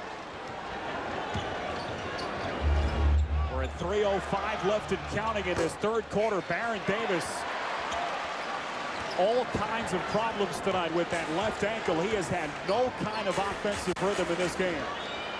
Well, I think the shot selection has hurt him. You know, he's trying to, get his team back in the ball game with quick, deep shots. Eddie Jones for three. And McGlory tracks it down. If you're not 100% and you're trying to shoot the ball, you're going to struggle. Try to get inside. Try to make it easy for yourself. Try to get to the free throw line. That the Hornets haven't done it here in the third quarter. Steve, the Hornets 13 of 58 shooting, 22%. They've been outscored here in the third, 19-6. Grant left open, McGlory closing. Ogden had a hand on it, knocked around, and a loose ball foul called against Lamar Odom. And that's going to be his third personal. And we will get a timeout as this New Orleans team in a daze here in Game 2 in Miami. Timeout. The New Orleans Hornets trying to even this series at a game apiece, but they will be hard-pressed to do that tonight. Trailing by 22 points. And Steve, we talked about the suspect shot selection. Let's take a look at some of the selections from his Hornets team so far in this third quarter. Well, the shots are all behind the line, and those are difficult shots to make even when you're going well. But with the defense challenging you and you're having trouble getting the ball up, you got to find ways to move the ball quicker, move the defense quicker, get to the rim, get to the free throw line. Those are the best ways to stop a team that's on the run like the Miami Heat are. And right now, the Hornets are taking the easy way out, but it's not helping them. Baron Davis is 0 for 6 from behind the line. And Steve, the Hornets in this third quarter shooting just 2 for 18. Out of the timeout, Miami with Alston, Eddie Jones, Haslam, Brian Grant, and Caron Butler. Tim Floyd and the Hornets countering with Baron Davis, Armstrong, David Wesley, Stacey Augmon, and Jamal McGlory. It will be Wesley to the free throw line out of the timeout after the loose ball foul was called on Lamar Odom. David Wesley tonight. His first trip to the free throw line on the season. Wesley, a 75% free throw shooter. Wesley and the Hornets have to find a way to make their way back to the free throw line. This is the easiest way to score points, to get back in the ball game, and by sharing the basketball and cutting and moving, that's the best formula. Wesley, a player really hampered by a toe injury on his left foot, that left big toe. Very similar to a turf toe injury. Just another one of these Hornets players trying to fight through injury in these playoffs. The foul called against McGlory, his third. And that'll put Rafer Alston at the free throw line as the Hornets over the foul limit. David West is getting ready to check back in. Alston will go to the free throw line, and Wesley is out of the ball game. So you get a little bit more size up on the front line, and they go with the miniature backcourt of Baron Davis and Darrell Armstrong. Break of the action gives us a chance to remind you that on Monday, April 26th, you can tune into NBA TV for the Delta Airlines postseason Classic Championship game between the Huntsville Flight and the Asheville Altitude. Tip-off slated for 3:30 p.m. Eastern Time. Miami's Rafer Alston, one of 6 NBBL Gatorade call-ups, currently participating in these NBA playoffs. And the Hornets with another turnover. Eddie Jones striking down transition. And Miami just blowing the Hornets off the court here in Miami. Payback is a mean thing, and that's what the Hornets are experiencing right now. A little payback from a new unit of Miami Heat and a new version, and they are playing with a lot of energy. And you know, they're trying to break their back right here with 1:20 left in the third quarter. They're up by 23, 65-45, 42. Right now, we send it over to Susie Schuster. Well, Spiro, no surprise. This is a team over here, the Hornets, that are looking broken down. Their coach, Tim Floyd, rubbing his hands over his face with disbelief at that last turnover several of the players have had. towels over their faces, not wanting to watch what's going on in the court in front of them. Susan, thank you. Now, one of the advantages, Steve, because these playoffs have become very spread out now, 2 and 3 days off between games. Maybe a chance for this Hornets team to fly back home. They'll play game 3 in their home building on Saturday night. A chance to go back and regroup at these.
Than it was in the past, and they don't necessarily buy into the fact, well, your team was injured, your key player was out.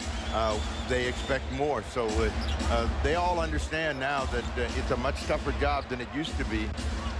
3 on the clock. Here is Wade falling away, recognizing it to beat the shot clock. That's just the way it's gone tonight for New Orleans. They rebound right into the lap of Brian Grant. Shot clock turned off for Alston in Miami. And better than 20,000 making some serious noise here at American Airlines Arena. Alston knifing through, finds Haslam. And Haslam is hammered that time. May have gotten away with a 3rd and 4th step that time. As it will be Haslam to the free throw line with 1.3 seconds left in the 3rd. On the way to the hoop, and Haslam just powered his way up, but Ogman and David West meet him, and he will go to the free throw line. Haslam's numbers tonight, 2 points in 10 minutes. That's 3 of 3 at the free throw line. Haslam also 4 rebounds off the bench for Stan Van Gundy. Haslam undrafted out of Florida. Played last season overseas. And of course, as we mentioned, participated in the Boston Summer League and finally found a spot with this Miami Heat basketball team here in his hometown. 3 quarters complete here in game 2. The Miami Heat outscoring New Orleans 24-10 in the quarter. And they have built a commanding 22-point advantage. They've done it with defense. And meantime, frustration for Baron Davis and the Hornets. Apple back in our NBA TV studios. The Bucks and Pistons are in the books, and what a game this was. Richard Hamilton called for a 6th foul, and then he was ejected off the out-of-bounds play. Lindsey Hunter to Rasheed Wallace. He buries it, cutting the Milwaukee lead to 4, and then it's Mike James making the steal and taking it in. Detroit down by 15. It cut the Milwaukee lead to 2. Damon Jones missed 2 free throws, and so Detroit had a chance here to get this game all square, but they couldn't do it. Final 10 seconds, and look at Wallace losing the ball in the corner. It goes out of bounds, and Larry Brown dejected for good reason. His team loses 92-88. The series even at 1. Back to Miami. They Heat lead the Hornets 66-44, and I'm with a guy who knows a little bit about winning. 6 world championships for Scottie Pippen and some other guy named Michael. But this team, the Heat, they're streaking right now. How impressed with you? How impressed are you with how they're moving the ball? Well, they're a team that plays very hard. They play with a lot of energy, and tonight they got everything clicking for them, especially on the offensive end. Defensively, they're playing well enough, but you got to say that New Orleans is really struggling on the offensive end. You might say. Let's talk about something important. Are you coming back? Is this it for you, or are we going to see you on the court? Are we going to see you in the court? I'm going to take some time off this summer and make that decision when the season, right before it begins. Right now, you know, I'm going to focus as if I'm going into next season, and hopefully I can get back out on the court. But if not, then, you know, my decision will be made before the season. Does it make you itchy when you touch the ball? You're sitting here courtside. You actually got your hands on the ball. Well, I mean, I still got a lot of love for the game, so I enjoy sitting here. And you know, you're sitting this close, you feel like you're part of the game. At least I feel like I'm sitting on the bench anyway. I think the Hornets could use you right now. All right, Spiro, back to you. Susie, thank you. A lot of different things for Scottie Pippen to think about, as Snapper touched on earlier, after a frustrating season back in Chicago with the Bulls. Here started the fourth quarter. You know, Pippen is kind of like in the same position that Charles Barkley was at one time, where, you know, his body was breaking down and his mind said, I want to play, but his body was not going to cooperate in an easy transition effort for Wade in the Heat. They don't finish. There is Butler now squaring up on David West. And a good decision to reset as Alston gets him into it, but Armstrong steps into the passing lane. And Armstrong rejected by Lamar Odom. But Baron Davis is there, and a foul was called. So Davis will have a chance at a third point. So a rare break for New Orleans. But that's why you always run on the play. Even though it looks like Armstrong is clean, Odom takes that one away, and the ball bounces right back to the running Baron Davis, who goes right back to the cup. And Odom, trying to knock it away, picks up the personal.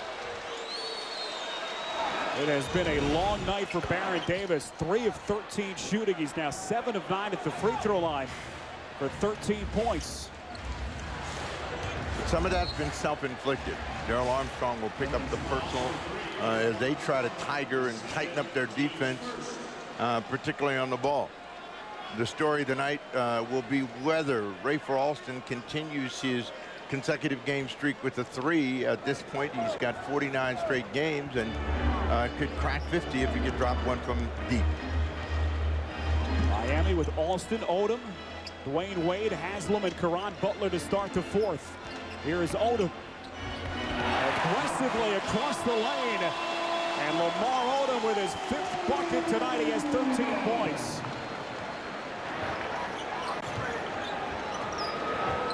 Miami is led by as many as 23, currently up by 21 points. Here's McClure. And Jamal McClure with a chance. Make it David West that time, I beg your pardon, working along the baseline. It is a balanced attack that's beating a sporadic offensive attack from the Hornets, and they've tried to move people in and out and Teal to try to come up with some way to score the ball. This is what they like to do, and this time a good effort from West, another foul from Odom. So Odom will take a seat. West now 3 of 3 at the free throw line, 3 points. Odom is replaced by Brian Grant. Hornets with Armstrong, David West, P.J. Brown, Stacey Augmon, and Baron Davis. West 1 of 2. Butler the rebound, but he stepped down along the baseline. So another break for New Orleans. And you can see Stan Van Gundy there talking to his players along the Miami bench. That looks like an official he's talking to. He's back in the ear of Derek Stafford this time, and he is saying, you know, I need some breaks down here now. And we're only up 20 points. Here's Davis falling away in the lane. David West, the rookie, with a rebound, a fresh 24. West wants to muscle his way against Butler, and a good decision that time. First field goal tonight for David West. He has 5 points in 10 minutes off the bench. But they're a long way from done, the Hornets, but they've got to find some sort of rhythm. If they can make the Heat start making some mistakes, giving them open shots that they can finish, then they have a chance to get back in it. Well, the Hornets have a bounce in their step here at the start of the fourth, something we have not seen tonight. Davis gets the screen against Austin. Brown feeds Stacey Augmon now. Augmon backing his way in against Butler. Hornets trying to go at Caron Butler in the post. That time, the former UConn star holds his ground. You know, Augmon is not noted as a big-time scorer, and if they give him a chance to work one-on-one, he's better when he comes off the ball and people kind of forget about him, making a tough play inside. Grant. Augmon knocked it away momentarily, then West blocked the shot of Grant. And Brian Grant, sticking with it, is fouled on that final shot opportunity. And he'll have a chance at the free throw line. 9:17 left to play in this fourth quarter. The foul called against Stacey Augmon, his fourth.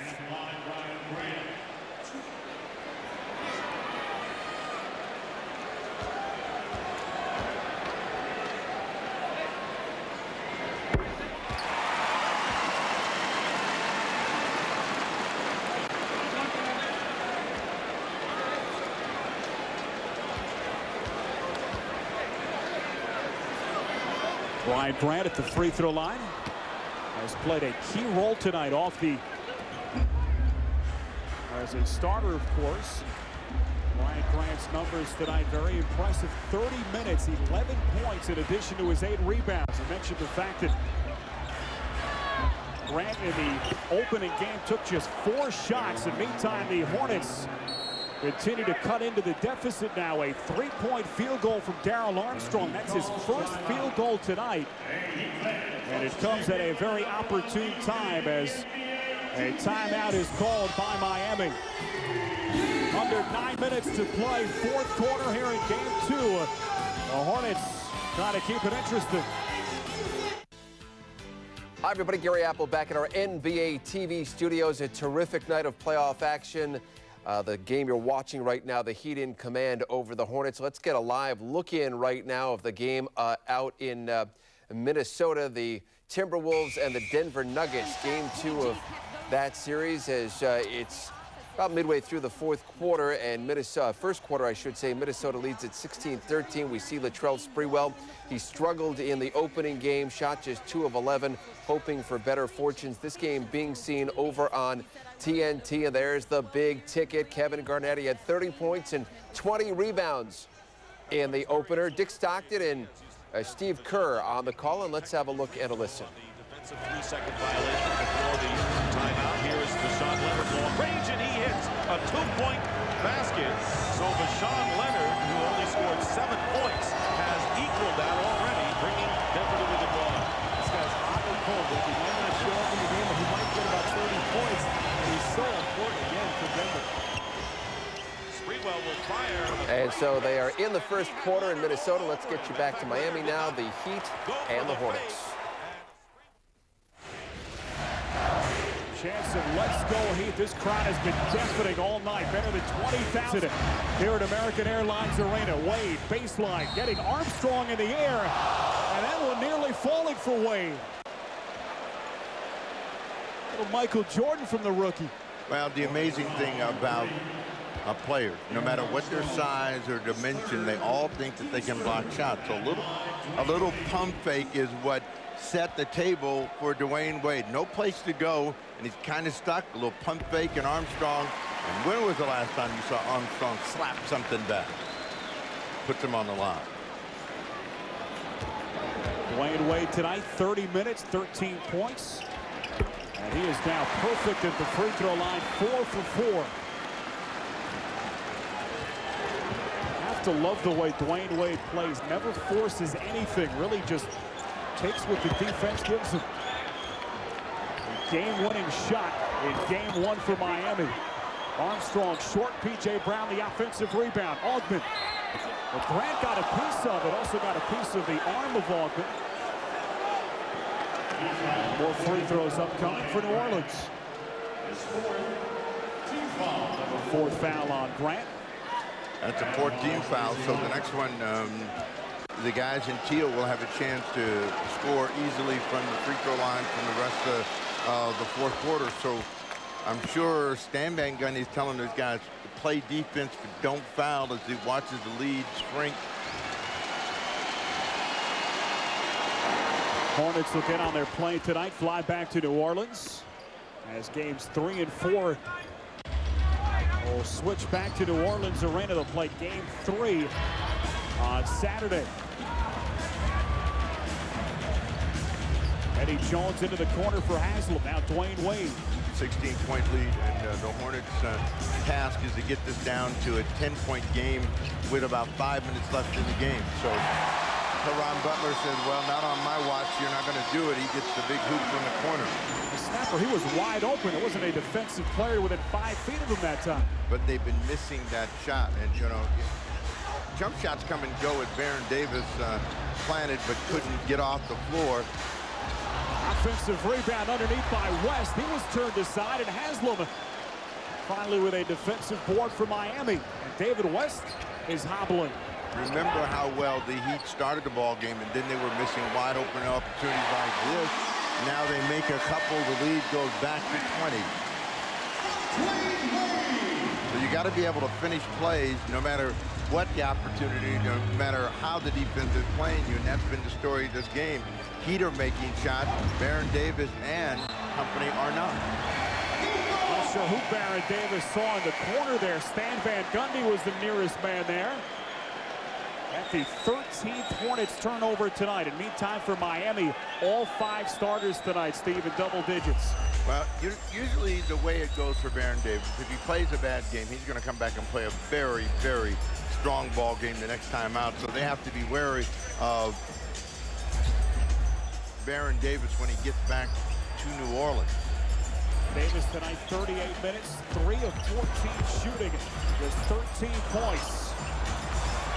Rare miss from Butler. Grant collects the offensive board, and he's fouled. McGlure. And McGlure saying, I cannot catch a break tonight. Nothing good going down for him at the offensive end, always in harm's way at the defensive end. 4th personal foul. 14 foul there, so the Heat will go into the penalty almost about the same time as the Hornets do. Both teams are right on the edge.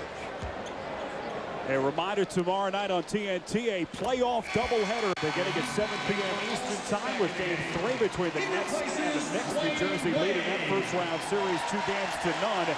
And that'll be followed by game 3 between the Spurs and the Grizzlies in Memphis. The Spurs leading there 2-0. All the action begins at 7 p.m. Eastern time on TNT.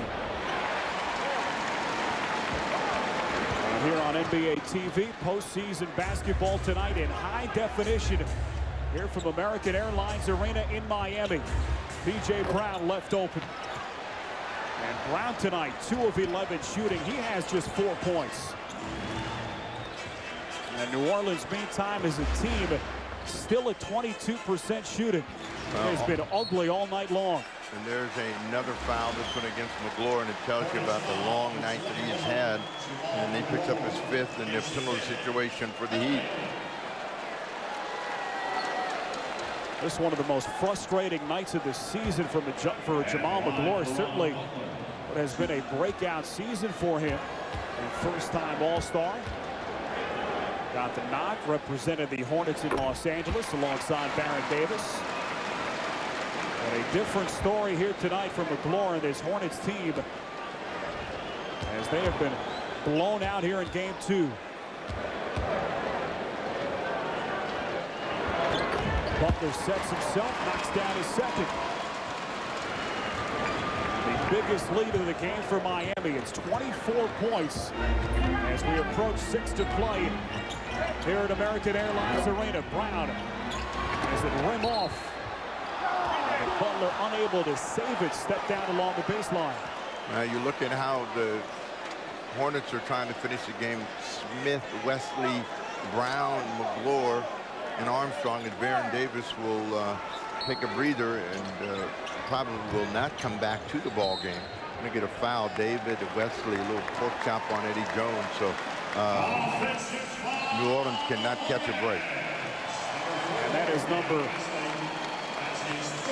3rd on Wesley. But in the span of less than 50 seconds, when the ball game was at 16, they have stalled. They've given up free throws. They've given up open shots. And the Heat continue to score. The lead continues to climb. And Miami gives it right back. An offensive foul called against the Heat, so it will be Hornets basketball. But first, we'll get a timeout. 5:55 left to play here in Game 2. It has been all Miami. Stay with us. Inside American Airlines Arena here in Miami as NBA TV proudly presents the 2004 playoffs in high definition. And for those of you with high definition receivers, you are seeing incredible pictures tonight and listening to theater style surround sound. You can call your cable or satellite provider to find out how you can receive NBA TV in high definition. And we have been talking about the struggles all night for this Hornets team. Certainly Baron Davis, a forgettable night. New Orleans shooting 22% snapper, their previous low for field goal percentage in a game this season. 31% back on the 29th of November in New York. Pretty hard pressed to get to that number tonight. 22% and dropping. Wow. Steve Smith started the 3rd quarter trying to spark this Hornets team. And credit the Heat defense some, and then also some poor execution from the Hornet offense in terms of shot selection, ball movement, getting good, high-quality shots. If you're shooting quick and deep and those shots aren't dropping, you're going to have a tough time. Look at these guys coming to the rim. Eddie Jones missed, but the hustling Heat, they won't relent. 6 on the clock. You're right, Miami not nearly finished. Here's McGlure picking it up. Armstrong recognizing that he didn't have numbers inside from McGlure, trying to hustle his way towards the rim. Haslam did a good job of holding his ground and took the big chuck from McGlure and caused him to miss it short. McGlure looks like he's out of breath right now. He's played 33 minutes tonight. Scored just 7 points. Wesley. Ryan Grant tracks it down in the corner. When somebody's been pushing and bumping on you and jumping on you all night, you ought to be out of something. They approach the final 4 minutes here in Miami. Austin had it knocked away momentarily. Recovers into the corner for Eddie Jones, who rattles it home. 19 for Jones. Leads the way, and you know, it's a different Eddie Jones tonight, and each game varies, but you know, too much is made out of a one-game situation, and Eddie Jones is a solid player, bouncing back to show that he's still got game. Smith with a miss. Jones, all kind of playoff experience. This is the 43rd career postseason game for Jones. Butler tied up. And more free throws for Miami. The former UConn star will step to the strike. And these fans sensing the inevitable, now heading for the exits. Another big crowd here at American Airlines Arena turning out. Better than 20,000 here for Game 2, as this series now will switch back to New Orleans. Games 3 and 4. They will play Game 3, as we mentioned, on Saturday.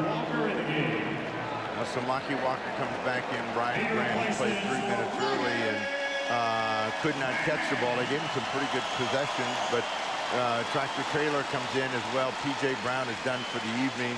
So Tim Floyd giving some other players a chance to finish this ball game. We ought to see Shammond Williams getting out of his warm-ups at some point as Caron Butler gets 2 more. So Butler with 16 in the ball game, 6 here in the quarter. Builds the lead, 83-57. Snapper, the Hornets in jeopardy of setting a new playoff record low for field goal shooting in a game as McGlure stuffs it down. And Jamal McGlure with a rare opportunity at the free throw line. And just his 4th field goal tonight in 34+ minutes of action. Well, credit the Heat with doing a good job of discouraging the Hornets from finding McGlure and making it a tough night. As he said at the top, Davis and McGlory both have to play well in order for them to win the ball game, and they both struggle. And there's been a Shammond Williams sighting. We have yet to see Williams tonight as he is inserted for the first time in this game. He did play 6 minutes in game 1 on Sunday. McGlory bricks his second. And they've started the wave here in Miami. You have to entertain yourself, I guess, down the stretch. Well, those that are staying are saying, you know, it's time to celebrate. Let's do something to get involved. Here is Austin. This crowd wants more. Inside for Samaki Walker. And a whistle against New Orleans. Hornets now with Williams, Robert Traylor, Steve Smith, McGlory, and David Wesley. And that is the 6th and final foul on Jamal McGlory. He has been disqualified. George Lynch, who starts the ball game, comes back in to be the first action he has seen since the first 8 minutes of the game. So he's been sitting quite a long time. And we wonder if and when Stan Van Gundy empties his bench and lets R1G2 and others who have not made their way into the game, Rasul Butler, get in this contest. Friday night, ESPN brings you a postseason doubleheader beginning at 7 Eastern. In the opener, it'll be the Pacers taking a 2-0 series lead into the Fleet Center in Boston for Game 3 against the Celtics. And in the nightcap, it's Game 3 between the Lakers and the Rockets from the Toyota Center in Houston. Los Angeles with a 2-0 lead. The NBA playoffs on ESPN Friday night at 7 p.m. Lynch finishes that play, so Lynch is telling his coach, you know, if I'd have been in, we'd have had some points. Leave me on the bench that long. Miami countering with Jones, Butler, Samaki Walker, Haslam, and Alston. Butler trying to find Haslam underneath, and Traylor, the big fella stepping in, but he gives it right back. Here's Butler all alone.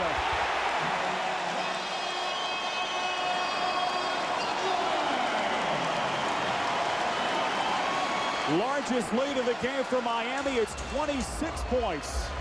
Forgive and relent and let us have an easy bucket. The Heat will have none of that as they are still playing a very aggressive ball game. Austin trying to steal this one and does.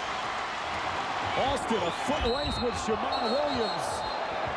And look out, a dangerous situation there as Austin had hit the floor. And good sportsmanship, Shammond Williams making sure that Rafer is okay. And it will be Austin to the free throw line, but one final timeout here in Game 2 in Miami.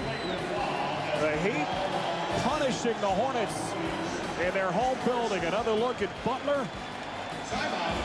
Chance to celebrate with better than 20,000 here in Game 2. And then Rafer Alston, a hard hit from Shammond Williams. Timeout. We welcome you back live inside American Airlines Arena. Game 2 winding down between New Orleans and Miami. Spiro Ditas, Steve Stafford-Jones, Susie Schuster, our entire NBA TV crew on hand. And what has been a thoroughly dominating performance tonight by Miami. And we get our first look at R1G2 into the game as a chance now, Steve, for Stan Van Gundy to empty his bench. Also Malik Allen into the game. Rasul Butler and Lauren Wenzel check in for Alston, we're assuming, as he awaits at the scorer's table.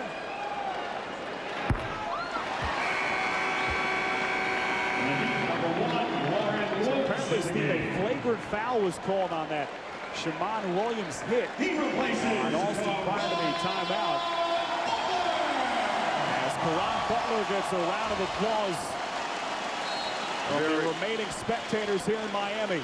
Very active Caron Butler had 8 to finish the ball game with 18. R1G2 coming in with offense on his mind, had that one slapped back as he lost control of it.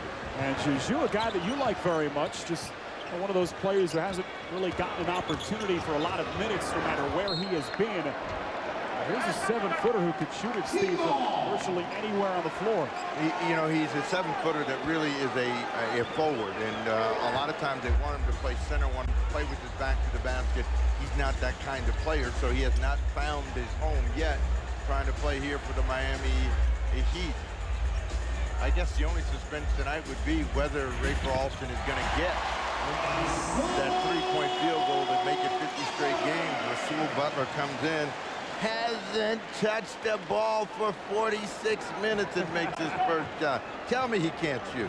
Rasul Butler, the former collegiate star at LaSalle in Philadelphia. And here's a player, a youngster, has shown some brilliant flashes here in Miami. Alston, a pull-up three.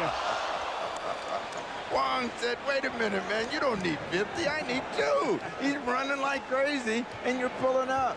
Well, Austin's a playground guy. He knows what the crowd wants.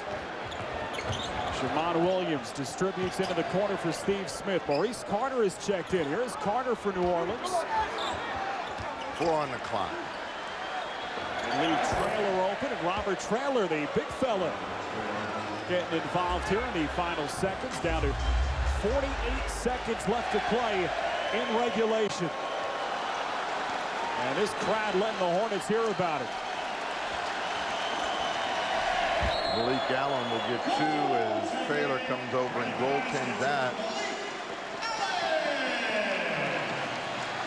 When you're playing a lot, and even if you have a streak on the line like Alston does, you like to see the players that haven't gotten a chance to play get a chance to score, get involved in the game.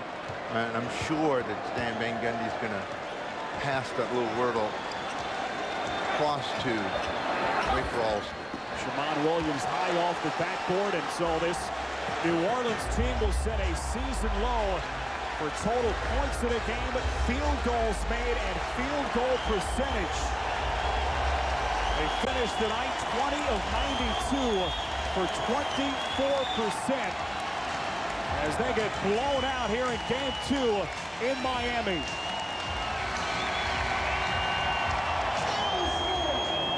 Final score, Miami punishing the New Orleans Hornets tonight by 30 points, 93 to 63. Tough. A very tough evening for the Hornets, and the best thing they can do is get back on that plane tonight, forget about this ball game, and get ready to play Game 3 in New Orleans, and we'll see how they respond. But normally, a team that loses as badly as this is going to really come out and play well in their next effort. So expect something different from the Heat in Game 3. And right now, Susie Schuster standing by alongside Dwayne Wade. Susie? All right, Spiro, thanks very much. Dwayne, it started out a little bit of give and take in this game, but it turned out into a huge blowout. Were you surprised by that? Well, you know, we just came out. We played great team defense tonight. And, you know, that opened up our running game some in the first half. You know, they did a great job of getting back. So once we get out in transition, we're a pretty good team. What can you expect from the Hornets now that you turn around and head to their house? Clearly a lot of guys hurt. We expect them to come out and play hard. You know, they got a couple days to get a lot of guys, their injuries ready. So, you know, we're going to expect a war up there. Clearly you were the hero in Game 1. A lot of nice performance out here from you tonight as well. How much fun is your first playoff?